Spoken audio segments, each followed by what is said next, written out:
When I awoke, I didn't know what time it was. Hell, to be honest, I wasn't sure what day of the week it was. The fact is, I lost track of the days. How long have I been in quarantine? How long have we been in quarantine? Has it been weeks, months, years? As COVID-19 ravaged through the land, the isolation began to eat at me. The television's glow was merely an artificial warmth, synthetically easing my soul. How much longer will we be shut in, forced to face the inevitable? When will it all come to an end? Most frightening of all, how long do we have before we surrender to the demands set forth by the virus? Desperate for interaction, I made friends with a wisecracking gecko named Gex to help keep me company. Perhaps I've been watching far too much television, but I really felt that I could relate to the little guy. However, something seemed to change for me when I began to play Gex's little game.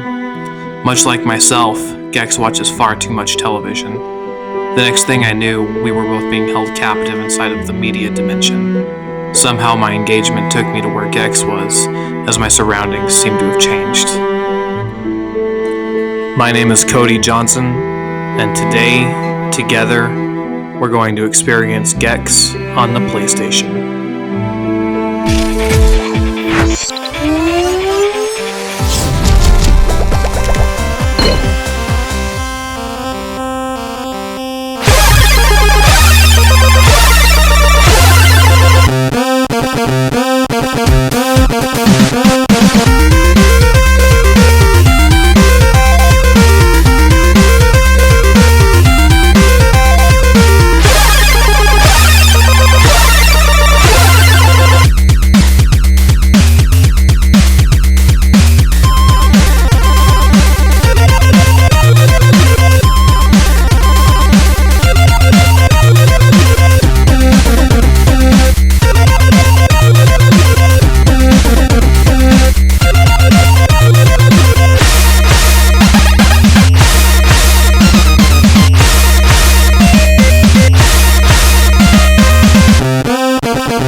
The first chapter of the game puts you in a cemetery, no doubt to emulate the horror genre.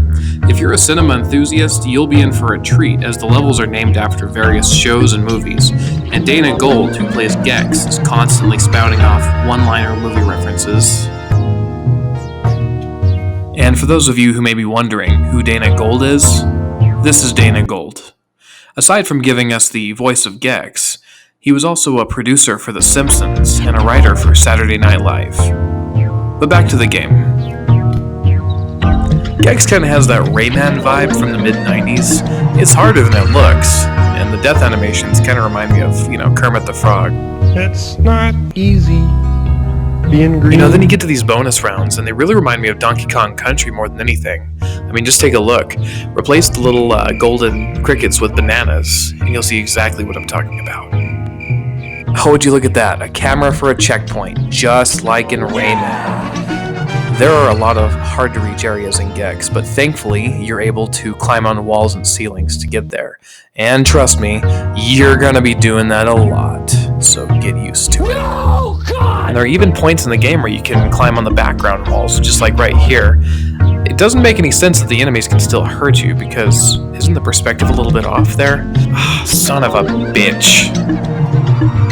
Yeah, this game's kind of hard, but there's something off about the controls. I don't know. Once you finish the level, then you're greeted by Gex, who just kind of barfs at you. It's pretty disgusting, actually. That's disgusting! As I'm playing the game, I'm looking around and I'm thinking, how the did I end up in a graveyard?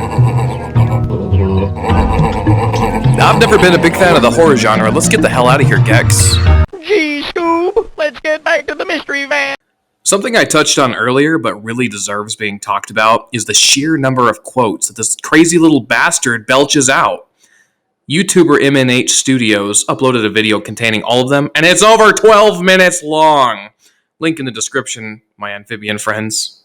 Like the Slime Boys, nice touch. The real estate wizardry of Tom Fu at work. This place is weirder than 4th of July at Rick James' place. This reminds me of my last few dates. Ooh, trick or treat. Okay, time to call the maids. Ah, Detroit, pearl of the Orient. What this place needs is color. Soon Ted Turner will have this colorized. Welcome to the New York City mass transit system. Have you had enough? Because that was 20 seconds worth of dialogue. Now, thankfully, it is a nice touch in the game, and they space it out enough to where it's not overly annoying. Gex is funny and he thinks he's cool, but he's not kind of way. So he's basically a hairless James Franco. Gex can do some pretty nifty things, but you have to find these orb-like power-ups. He can be a flaming gecko and throw fire, he can freeze enemies, run like an asshole, and my favorite, the tornado, which gives you temporary invincibility. Ugh, and these TV bombs just blow you all over the damn place. Level 3, you've got bats and tomatoes. You've got to be a real picky eater to put tomatoes in the horror genre. I mean, seriously, do you think a tomato is scary? I don't think a tomato is scary. So right below me, you see there's a movie camera. Slap it with your tail and the platforms change. It only seems to work when it wants to, kind of like Val Kilmer on a movie set. The difficulty became a serious problem for me when I got to level 4. You know, when you're expected to beat a game like this, with 3 lives and no continues, you're in for a dark time. Let me show you exactly what I'm talking about.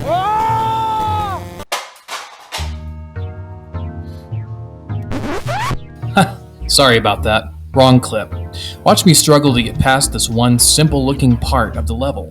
I'm showing you the abridged version, keep that in mind. I probably spent 20 goddamn minutes trying to get to the end, and it's absolutely mind-numbing.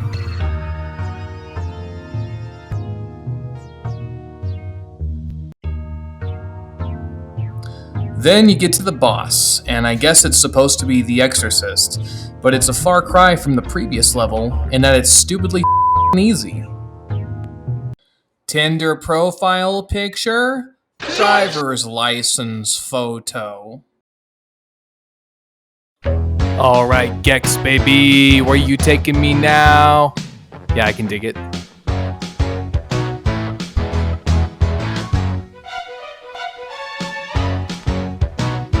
Wait, seriously, where are we? Afterwards, we move on to Candyland, or the Toonland. I hate to mention it again, but Rayman has a world just like this as well. Maybe I should dust off Rayman in a future episode. Hey little buddy, what do you have for— oh my god. Well, that didn't age well. The stages in this world are fun, but at times confusing with non-linear layouts.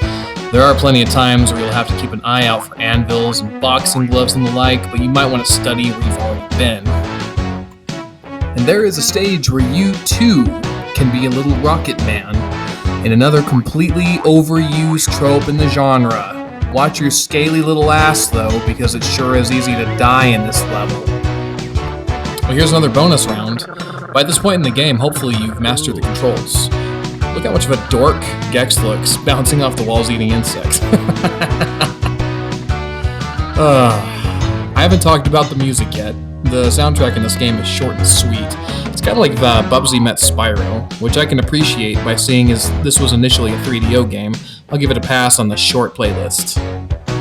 The next boss is the Flatulator. He's a drunk-ass anti-hero who has these super powerful farts.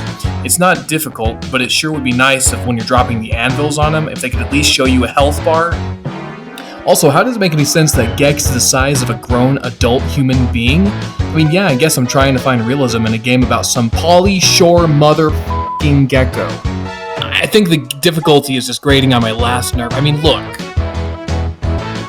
I don't understand why in the 90s we still had to cheat to have unlimited lives, because you will die so many goddamn times here. Anyway, I beat Captain Fartbag. What's next?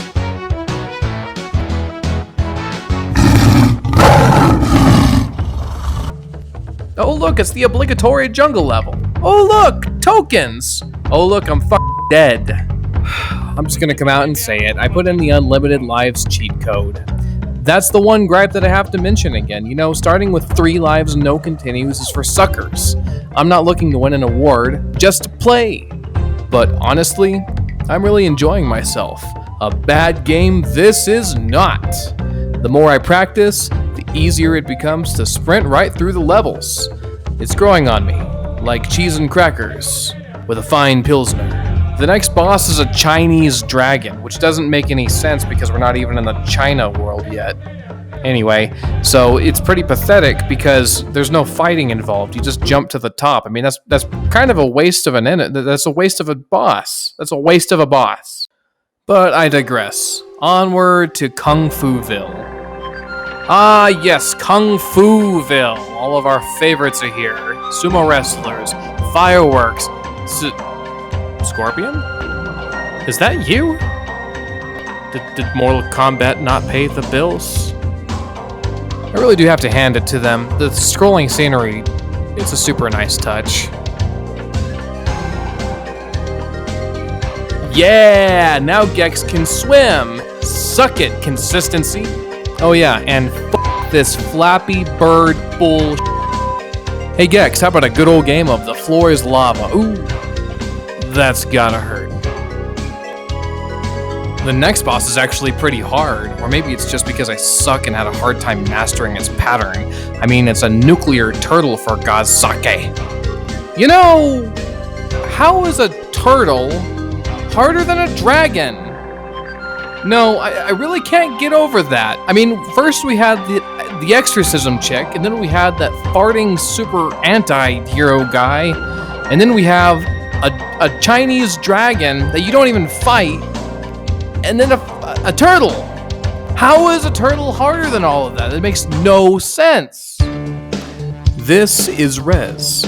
He is the final boss and the antagonist of Gex. He's really no harder than that turtle. Anyway, it takes a few times to see what his pattern is, and Gex keeps making these annoying remarks, really testing my patience, but once you get his pattern down and you beat the game, be ready for the ending. It's finally about to be over. I can't wait. I really hope this game has an amazing ending to make this all worth my while. Come on, you freakazoid-looking, static electricity having, remote control stealing, Gecko Aquarium Robin. I don't know what that white stuff is supposed to be shooting. Never mind, I don't want to know. Die from the electrifying heat of 1,000 suns, you ultraviolet f***head. Ah, yes! It's finally over! I'm finally done with this f***ing game. What do you have for me as far as an ending? Don't disappoint me now. Wait, that's it?! He just goes back to watching TV?! Oh my god, you've got to be kidding me! Goodbye, my friends.